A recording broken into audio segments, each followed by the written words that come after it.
സാരമില്ല മോളെ, അതൊക്കെ മാറി ഗംഗ മോളോട് സംസാരിക്കും. ഏസാന്റി പറഞ്ഞു കേട്ടില്ലേ?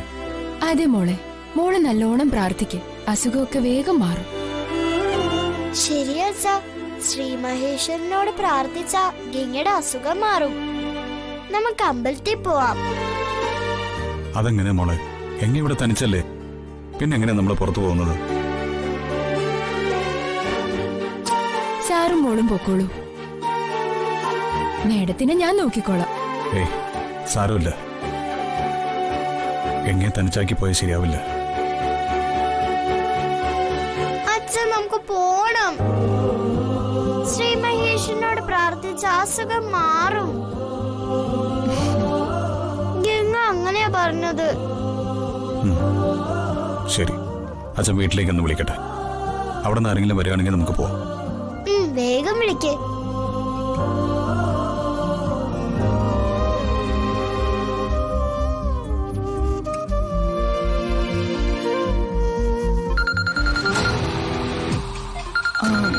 മഹിയാണല്ലോ വിളിക്കുന്നേ. ആ ഗംഗ മരിച്ചു എന്ന് പറയാൻ വിളിക്കുന്നതായ മതിയായിരുന്നു. ഹലോ മോനെ. ആ അമ്മേ. ഗംഗയ്ക്ക് എങ്ങനെയുണ്ട് മഹി? അവള് കണ്ണു തുറന്ന് സംസാരിച്ചോ?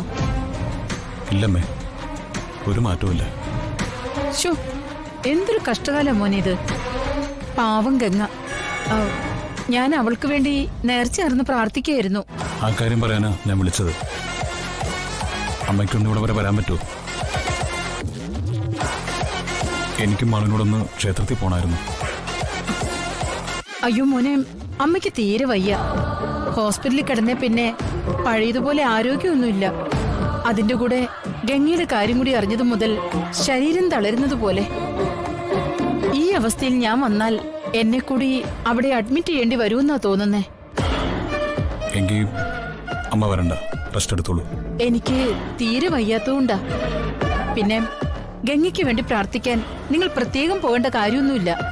അത് അമ്മ ചെയ്യുന്നുണ്ട്. ഓരോ നിമിഷവും ഭഗവാനെ വിളിച്ച് പ്രാർത്ഥിച്ചുകൊണ്ടാണ് ഇരിക്കുന്നത്. ശരി അമ്മേ.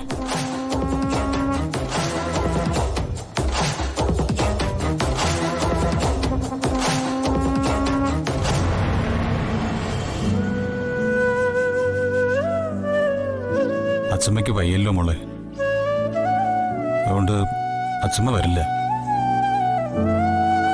പിന്നെ നമ്മൾ എങ്ങനെ പോവും?